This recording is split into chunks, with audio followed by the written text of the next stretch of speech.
It's easy now to show the world who you are and what you carry. So whoever is struggling with self-doubt, they have an internal work to do. Ni maeneo gani ambao wewe ukiitwa atoki mtu salama. Yaani usiongelee tu kitu kwa sababu unaweza kukiongelea.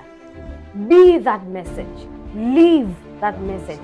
It's very easy for me to speak about anything, about confidence and everything, because it's who I am. And a great communicator knows not only to speak to people, they also know how to speak with their emotions, to speak to their heart. Action is an end product of intention. Don't tell me something, do something. If you do something good, manake I'll know your intentions were good. If I do you bad, I had a bad intention behind it. We judge what we see, not your thoughts. I can't see your thoughts, Paul. I can't see your feelings. I can't see anything literally. I can only see your actions. You are not going to succeed to the level that you are supposed to succeed without God. I pray the minute I receive the call, your event, I thank God for it and I ask God to guide me on how to prepare myself for the people that He has entrusted me with.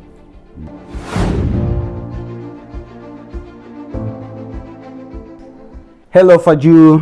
Hi Paul. Karibu sana kwenye Talk with Paul. Asante. Can you start by telling us your journey? How did you become an award-winning MC and certified public speaker? Yeah, that's a very good question. My journey ilianza 2023 ambapo nilihamia Dar es Salaam rasmi. Na nikikumbuka kipindi kile, the only thing I had was my confidence. Sikuwa nafahamiana na watu, sikuwa nafahamu chochote ambacho kitanisaidia kufika hapa nilipo leo. But kitu ambacho huwa namshukuru Mungu sana, na alinipa neema ya watu pale mwanzoni kuniamini, kuamini kile ambacho ninacho. Nadhani ule ujasiri ulionyesha kwamba nina uhakika nikimpa kitu huyu binti atakifanya vizuri. So my very first corporate event ilikuwa ni Young CEO Roundtable 2023 mwezi wa 5. Na ilikuwa ni event ambayo ameandaa Zakayo Shushu, so shout out to Zakayo Shushu kwa kuniamini kwa kweli, na aliniamini zaidi kwa sababu alinipa kusimama na moja kati ya corporate host wakubwa sana hapa Tanzania ambaye ni MC Ndimbo. So kwa mimi kuanza na event kubwa kama ile, lakini pia alongside MC mkubwa namna ile, it was very very honoring. Sasa nilifanya kwa mara ya kwanza. I had no experience, sikuwahi kusimama mbele za watu ku host a corporate event. So I just did out of my own knowledge, out of confidence na vitu kama hivyo.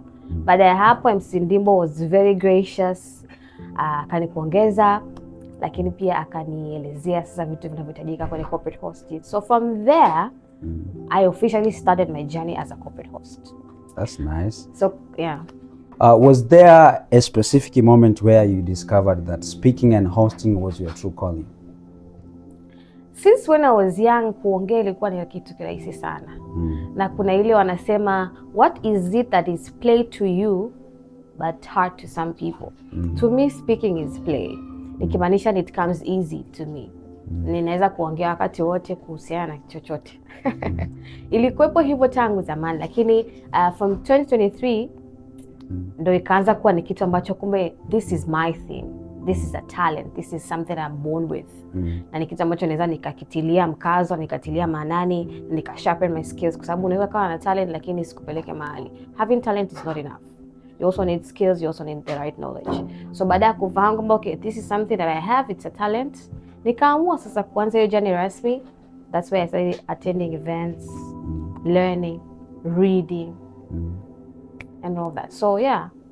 Hivi kuna utofauti wa kuelewa kwamba this is my skill and this is my calling? Kuna utofauti wote ule, like knowing that this is my skills, this is my talent and this is my calling? Is there any difference? Okay. It's easy to understand your calling or your purpose, some other people call it. It's easy to understand your calling alongside your talent and alongside the things that you love. Oh, yeah. Ndio maana nimesema mtu akitaka kugundua ni kitu gani kinakuja kirahisi, talent is something that is easy for you. There are people who are born speakers, they are talented speakers. At the same time music ni kitu ambacho unaweza kujifunza na bado ukawa bora. So chochote ambacho hukuhitaji kujifunza lakini una uwezo nacho, that's talent. Yes. Chochote ambacho hukuwa una uwezo nacho lakini umejifunza, that's a skill. Oh, yeah. In that process ya mtu ku discover that this is my calling, many people struggle with self-doubt.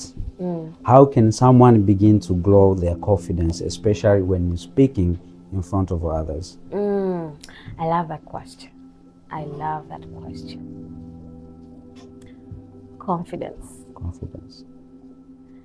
Confidence is very important.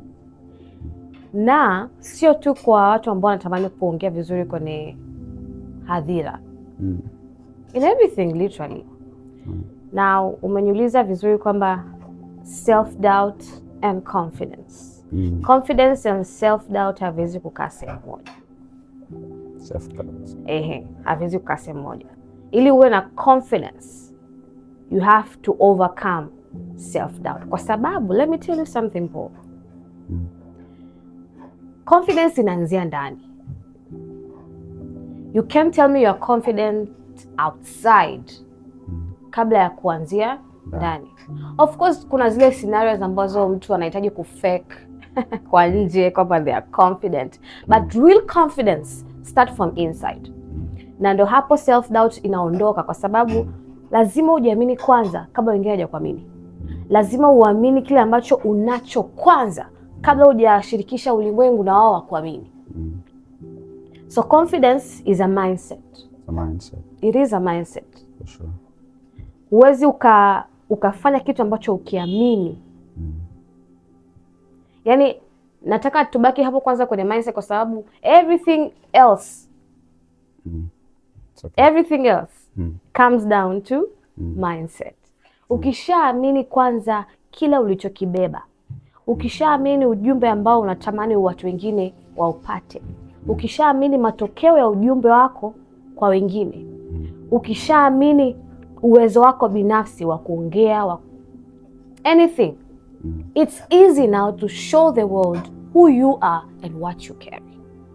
So whoever is struggling with self-doubt, they have an internal work to do kabla ya kusaidia wengine. And then, like, how can someone start building confidence from inside up to outside? Okay, ni kama nilivyosema. Start with knowing yourself. Sawa? Tukikaa kwenye upande wa public speaking, start knowing your voice. How do you sound? Kuna watu ambao hawajui sauti yao. Kila mtu ana ile notion kwamba I sound a certain way, but it's not true. You have to listen to yourself. You record, you listen. Now you know your voice. Now you know your tone. Kila mtu ana tone yake binafsi. Now you know, ukijisikiliza unajua, do I speak fast or do I speak slow?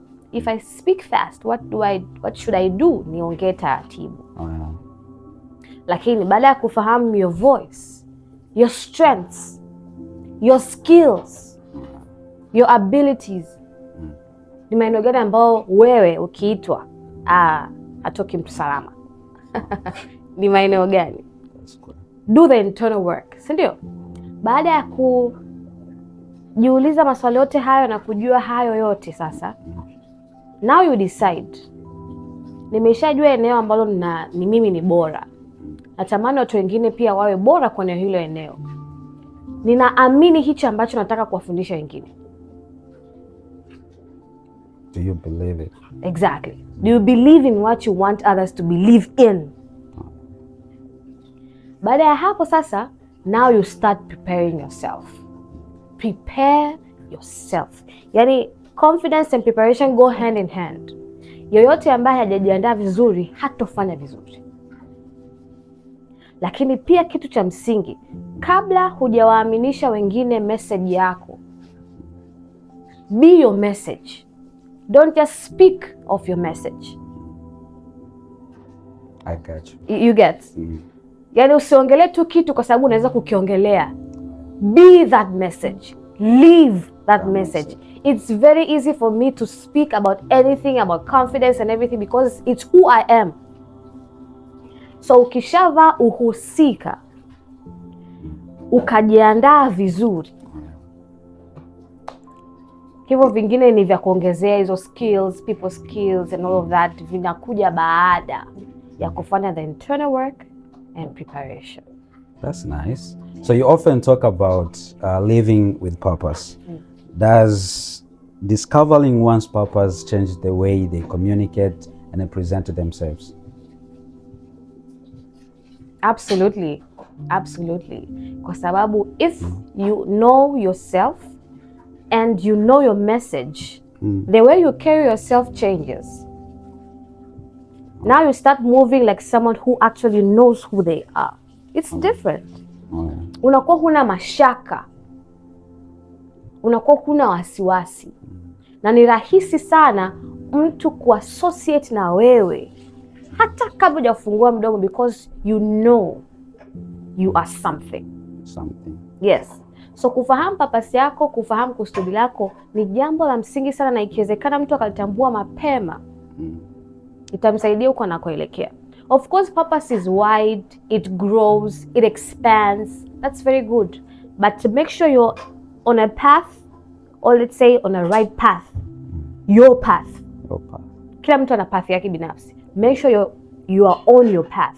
Halafu hivyo vingine, trust me, the way you speak, the way you decide, the people you associate yourself with, the books that you read, everything will be decided by your purpose and your calling. Do you think that confidence comes naturally, or it's just a skill that anyone can build with practice?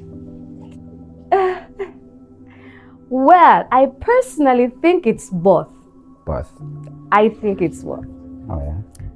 Kwa sababu kuna watu ambao tangu wako wadogo, mazingira waliokulia na wazazi, unajua mtoto ni rahisi sana personality yake inajengwa pale akiwa mdogo, mwaka mmoja mpaka miaka 5 pale, and then anakuwa and stuff. Kuna ambao wamezaliwa na mpaka wanajenga personality zao, they are confident. Na kuna ambao they'll have to learn how to be confident. Confidence ina sababu nyingi. Sababu moja wapo ni mazingira pia mtu aliyokulia. Amekulia mazingira ambayo wanamwamini. Do they pour into them positively or negatively? Inachangia. Lakini pia kama mtu hajazaliwa na confidence, it's easy. That's why we empower people to be confident and learn how to be confident.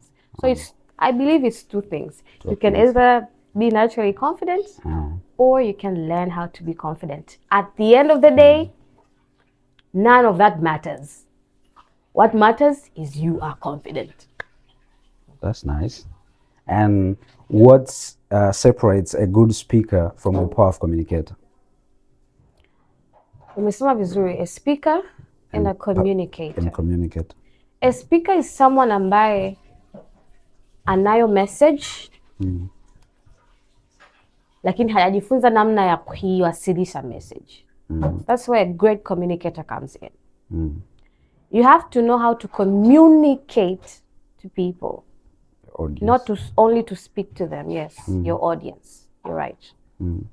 Communication, that's where skills za people zinakuja, knowledge, storytelling. Hayo yote, a great communicator knows how to incorporate all that in his or her message. Storytelling, body language, your tone, your pace, how you pause, how you silent yourself. All that is a way someone ambaye akiongea, you're like, wow. And a great communicator knows not only to speak to people kwa akili zao, they also know how to speak with their emotions. You speak to their heart. Great communicators speak to someone's heart. That's where you find people, baada ya certain talk, they're emotional.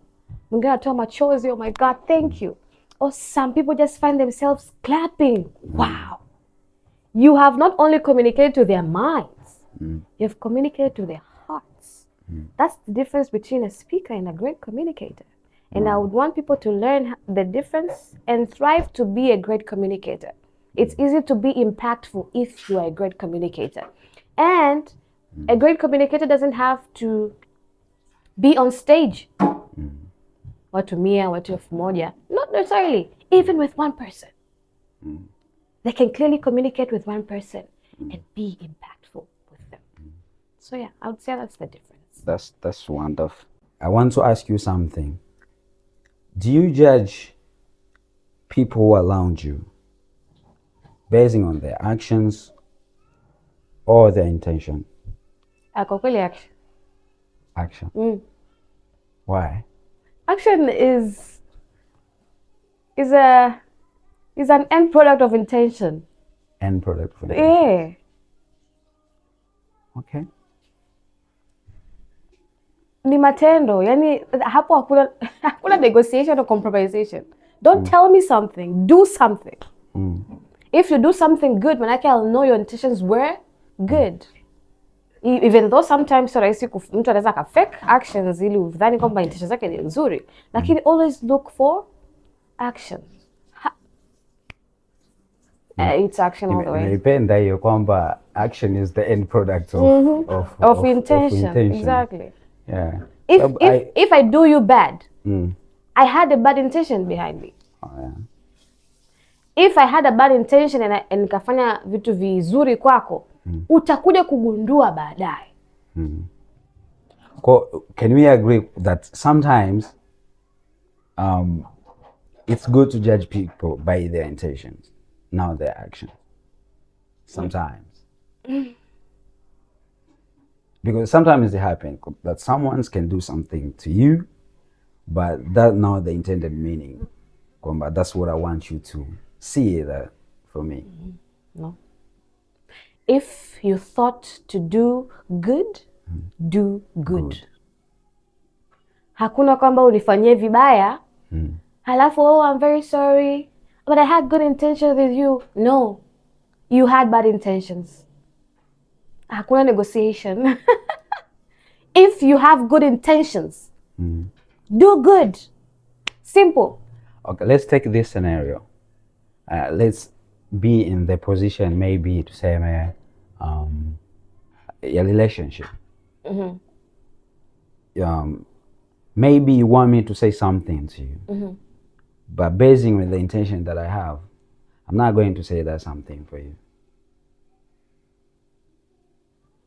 Is it something good? So definitely you're going to judge that action of me being silent, that maybe this action communicates something to you which is not my intention. So don't you think that sometimes it's good to judge my intention, not my actions too? I can't see your intentions, Paul. How am I going to judge your intentions if I can't see them? Oh yeah. Okay. That's well understood. That's well. Ila nimependa, unajua I'm liking questions because of how you said it. That action is the end product of intention. I agree on that 100%. But I was thinking that sometimes it's good to judge someone based on the intention, not by we the judge action. what we see, not your thoughts. I can't see your thoughts, Paul. Yeah, for sure. I can't see your feelings. I can't see anything literally. I can only see your actions. Now, if actions is what I can see and I can judge and I can conclude, manake ni kazi yako wewe to make sure that your actions are in alignment with your thoughts. Oh yeah. You know, umenifanya nirudi kwenye Bible kwamba imani bila matendo imekufa. Dead. You can say you have faith without having action. Show me that you have faith. Yeah. Exactly. You've done it. Okay. Tukija kwenye impact ya hicho ambacho kwa nakizungumza.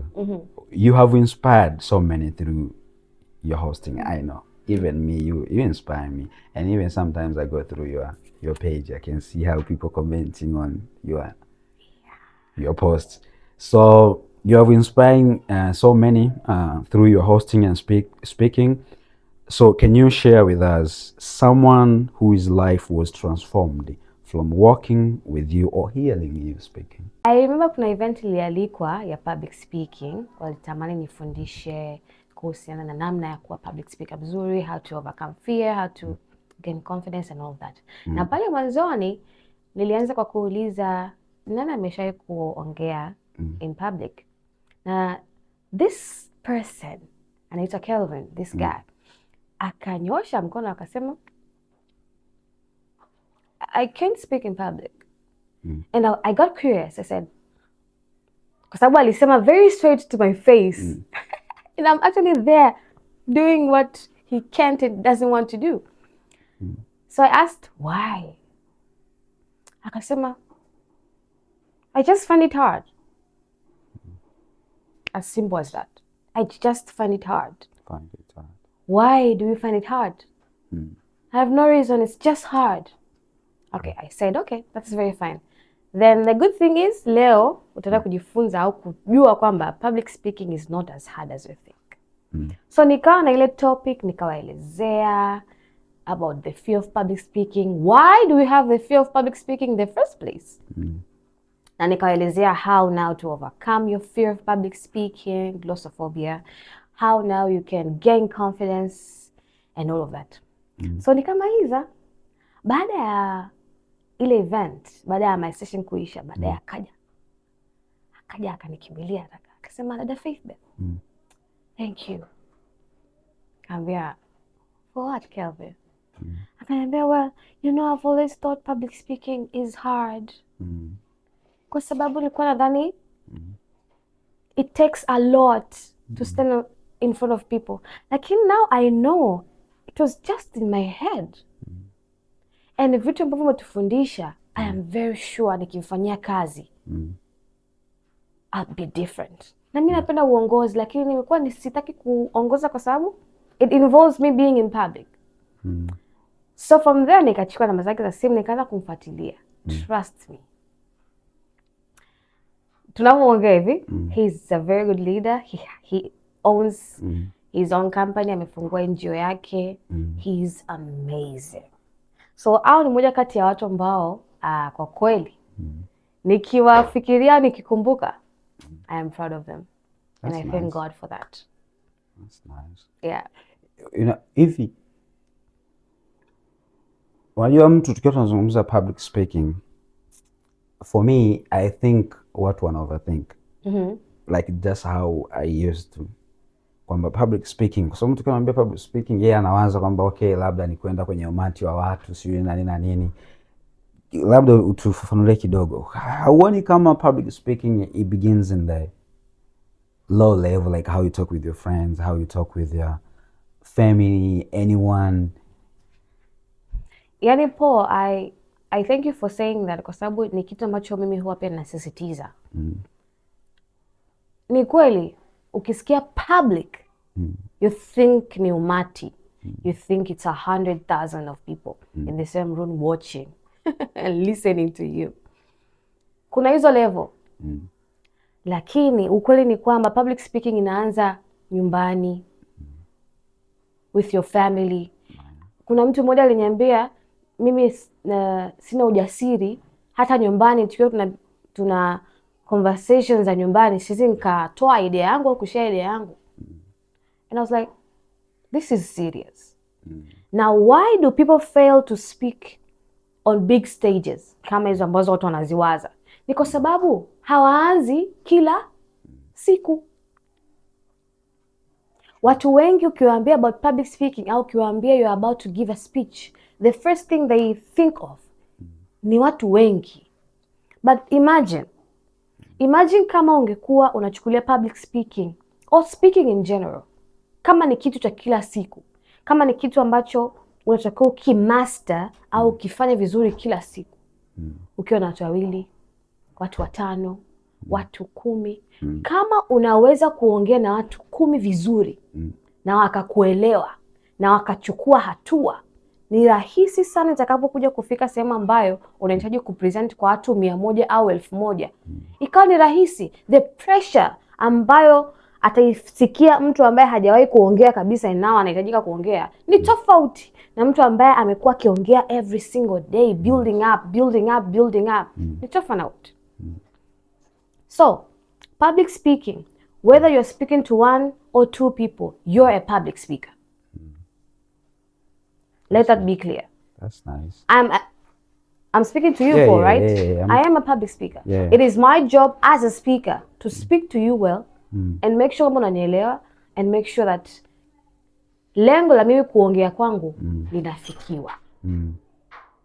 So people should know public speaking is not only for big stages. Public speaking ni kila siku. Unavyoongea na marafiki zako, ukienda restaurant, ukienda anywhere. Your family, the way you speak to your family, the way you speak to your parent, the way you talk to your mom, the way you talk to your father if they're still alive, the way you talk to your colleague, presentations kazini, presentations chuoni, and all of that. All that is public speaking. And all that is a stage that you can actually be good at. That's nice. Connecting to that, I have seen you doing that. What does it take? Like speaking to the... Like, what does it take to speak like kwenye umati wa watu wachache compare like the way you speak to people ambao ni watu wachache to the audience ambao ni ndogo, that's how you speak kwenye audience ya watu wengi. What does it take? Kwa sababu most of public speakers, especially even MCs hosting, wakikuta the number is lower, the energy is going to be but wakikuta audience ni kubwa, even the energy is going to be like but for you it's different. I've seen you doing that, like the energy is the same even watu ni wawili ni watatu, that's how you're going to communicate in both large number of people. Thank you for that question. The truth is ni kosa kwa MC au mtu yote ambaye atamani ku make impact kuamuliwa na namba ya audience. I am the same, and sometimes you can even feel that I'm above, not because of the audience, but because of the impact that I want to see out of me speaking. I don't speak just because I can speak. I don't prepare myself kwa sababu kuna level ya watu fulani so nahitaji kujiandaa zaidi au kwa sababu leo ni wanafunzi tu, mimi ni mkubwa wao. I don't need to prepare myself. No. Impact. Na ndio maana kila event ninayoenda lazima watoke watu ambao watakuja kuniambia, wow. I want to learn from you. How did you do that? How could you speak like that? Kama nikienda na mindset ya kwamba ni watoto like sasa kwani like you get I want to make the impact. I want impact lives. Kwa sababu mimi siongei kwa sababu ni MC. Kazi yangu si tu kwenda mahali au kwenye event na kusoma ratiba na kuongoza tu speaker fulani aingie, speaker fulani atoke, afu siku iishe. Anyone can do that. Anyone can do that. Exactly. Everyone actually can do that. Yeah. What's the difference between me and them? That's where I prepare myself. I don't just speak. Mimi siende kwenye event kwa sababu tu ninaweza kuongea. I'm also looking of impact. Natamani ile audience inapokuja pale, they feel seen. They are celebrated. And they are impacted. Not only kwa speakers ambao wanakuja kuongelea topic fulani, but through me as well. I'm also making impact. I'm also creating a generation of people like me and more like me. So siwezi nikafanya chini ya kiwango. By the way, I call myself international. I am international. I hold myself according to international standards. So, event ni watu wawili, ni watu watano, ni watu 10,000, 1,000, 3,000, 400,000. I will come prepared and I will show up and show out. That's nice. That's guaranteed. That's nice. So, yeah. So, unachokielezea sasa hivi, you make me back to the community, like how do they perceive MCs and public speakers, I think most of them, they think it's a talent. Okay. While you can treat it as a profession, being professional. Si ni kweli? Kama sasa hivi nowadays I can see people are trying to change. That's when people are making a lot of money through public speaking, through MCs and hosting, all of that. Kwa hiyo unachokizungumza sasa hivi, you're talking about professionalism. Like it doesn't has to be like you just have a talent.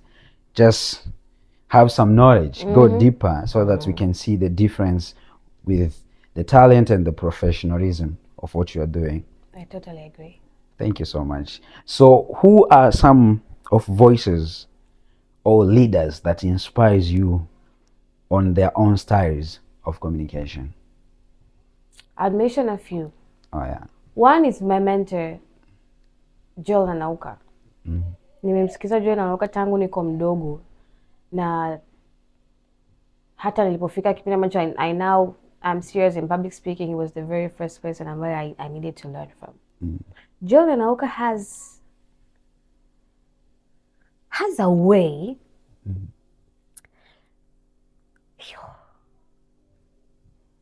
he has a way of turning hard things vikaeleweka kirahisi sana. No way.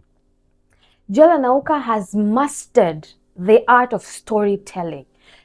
Joel akikuwa Dr. Joel, he's now a doctor, so I want to address him as such. Dr. Joel akikuelezea story, you would think it's his. The way he communicates to people, he doesn't only speak to their minds. He speaks to their heart. Yani hakuna any speech ambayo nimesikia Dr. Joel Nanauka that did not move me. So Dr. Joel Nanauka is one of people ambao nina he's amazing. Kwa Tanzania wako wengine. I also have Dr. Chris Mauki, I have MC Luvanda. Those people, yani they're amazing. They are amazing. Tukienda huko mbele tunaye Les Brown. Les Brown. We also have Oprah. Oprah Winfrey, he has a way of connecting directly to the audience ambaye anai serve. Yani when you listen to her, hata kama uko mbali, you would feel like she's talking to you. Even if it's not her own experience, even if she's trying to bridge a gap between the guest speaker and the audience, she owns the space as if it's her and communicates it to the audience. She's amazing. So those are people, some of the few people that I learned from. And wamechangia kwa kweli where I am right now. That's nice. And what's one of the practical tips anyone can listen today and can apply immediately to become a better communicator? Immediately. Immediately. You can't be a great communicator without having knowledge. Knowledge. What are you communicating? So knowledge. The videos that you listen to, the books that you read, the people you associate yourself with. Haya mambo matatu ataamua how well you communicate. So, listen more, associate yourself with the right people, manake mentors, people that inspire you to do good. Learn from the people who are already good communicators. Yani usiwe kwenye group ambalo you are the only great communicator. Associate yourself with people who are great communicators and you're learning from. It's easy. Wanze tuna hayo marahisi sana. Halafu sasa, baada ya kujiwekea hayo mazingira vizuri, start speaking. Start speaking. You can't be a great speaker if you're not speaking. You're not speaking. Hata usome vitabu 1000.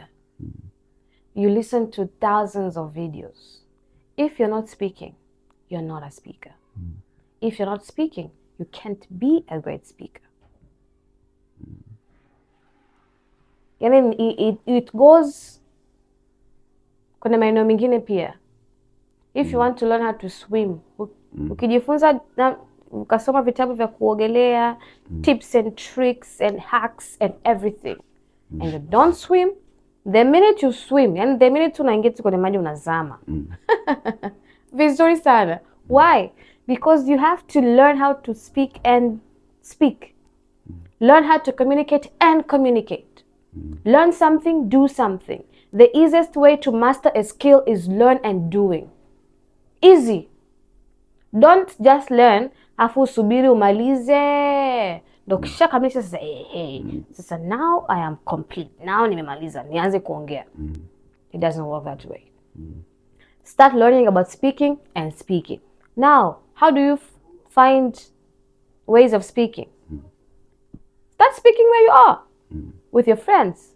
A group of people. Yani wewe kielele kuongea. Find ways to speak. Kokote. Kanisani.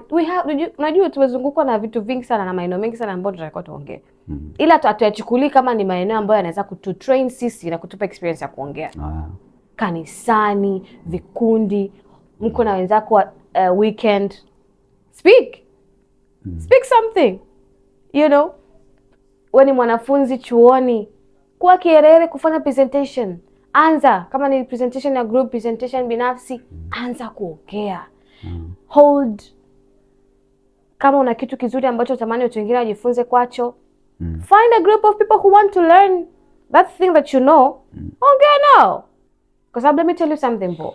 Kwa mtu yote ambaye atamani kuwa speaker mzuri, public speaker au corporate host like me, kuna levels ukifika, you are not expected to fail. There are mistakes you are not expected to make. Sawa? Because let me tell you something, Paul. Kuna levels ukifika, kuna makosa you're not expected to make. Kuna vitu unatakiwa uwe umeshavifahamu. Kuna experience, kuna protocols ambazo unatakiwa umeshafahamu. Unazipata wapi hizi experience? Ni huku ambako hakuna audience kubwa, hakuna makofi sana, hakuna shambra. That's why you get the experience. So find ways to speak as much as you can, ili ujifunze na ukosee haraka. Keyword kosea haraka. Alafu ujifunze move forward. Kwa sababu ushai kuona kuna speaker anasimama mbele za watu, no shade but it's true, akipewa maiki anaanza kupuliza. Hello. We don't. That's awkward. Extremely awkward. And it's not only awkward.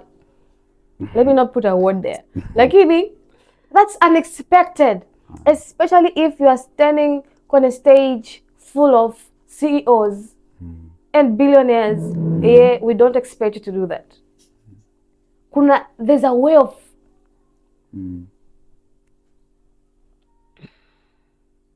there's a way of carrying yourself in every stage.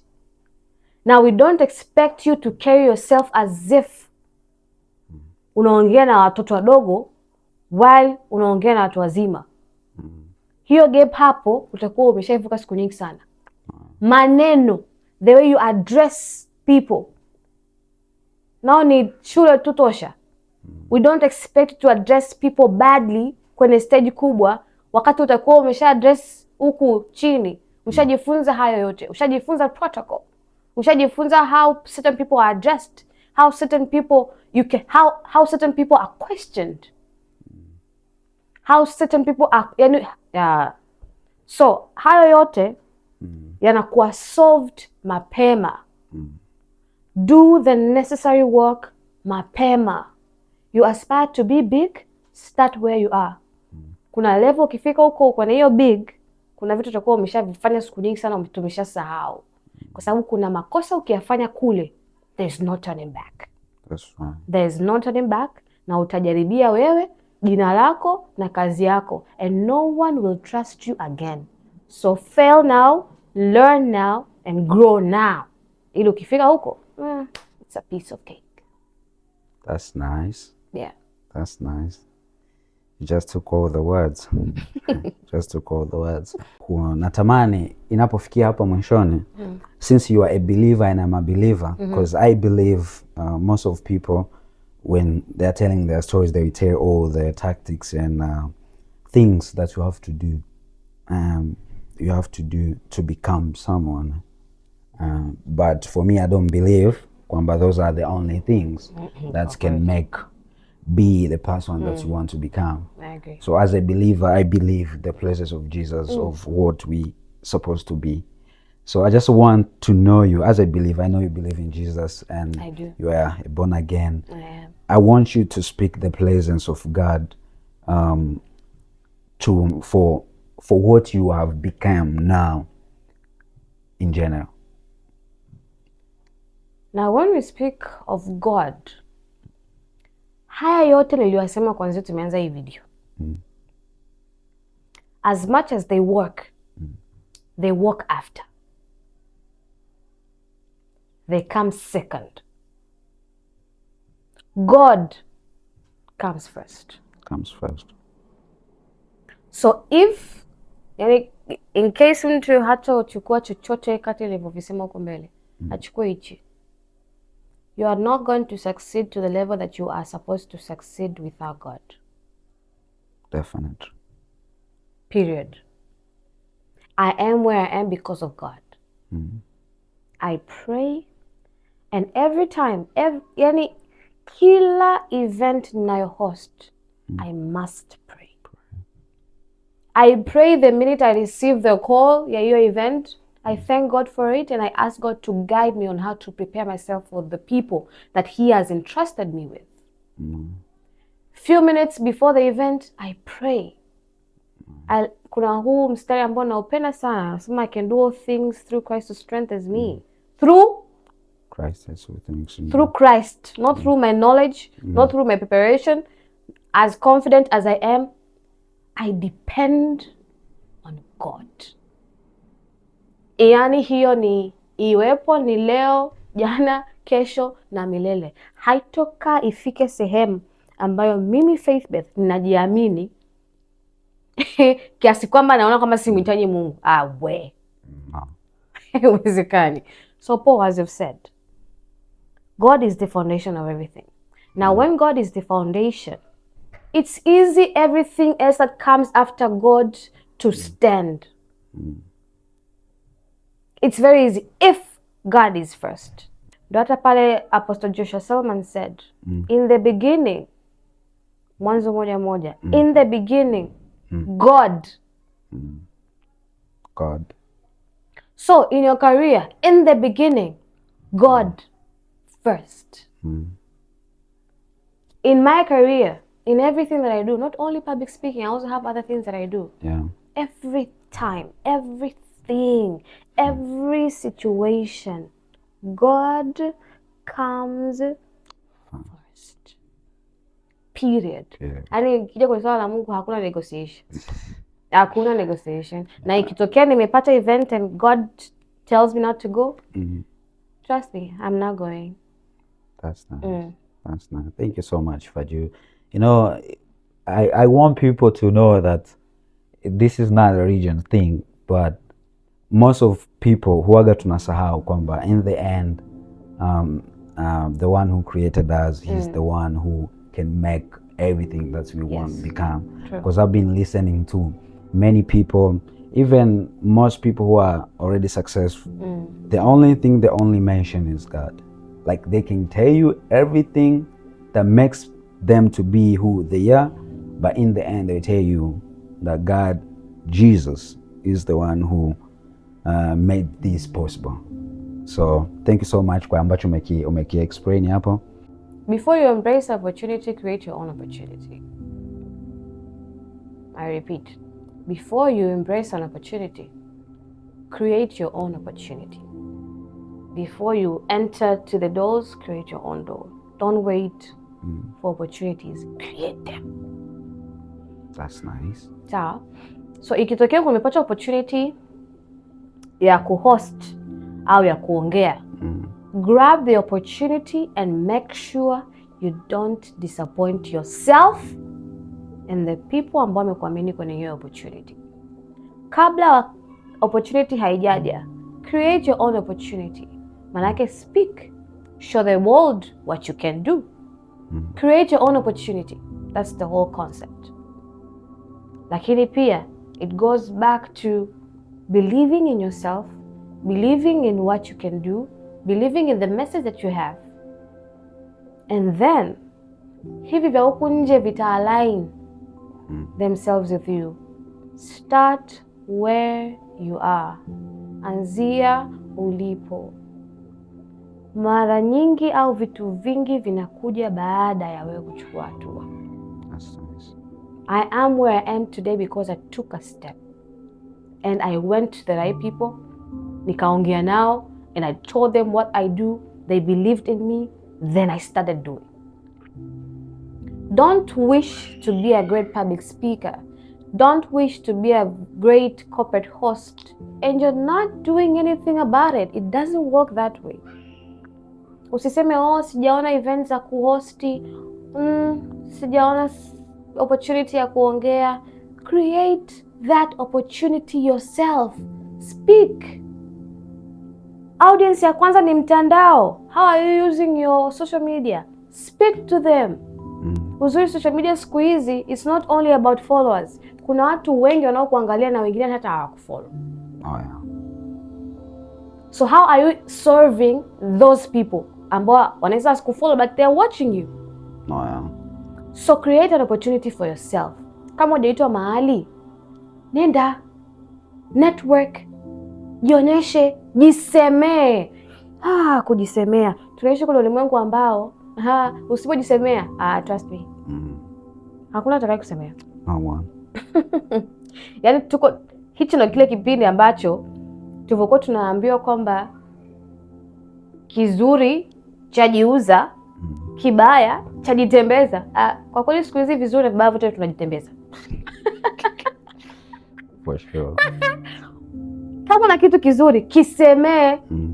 Kama unajua na kitu kizuri kiongelee, kipigie kelele mpaka watu wakione, mpaka watu wachukue hatua. Yaani mpaka ifike mahali, umenikumbusha. My brother Kelvin Kibenja anasemaga, be so good they can't ignore you. For sure.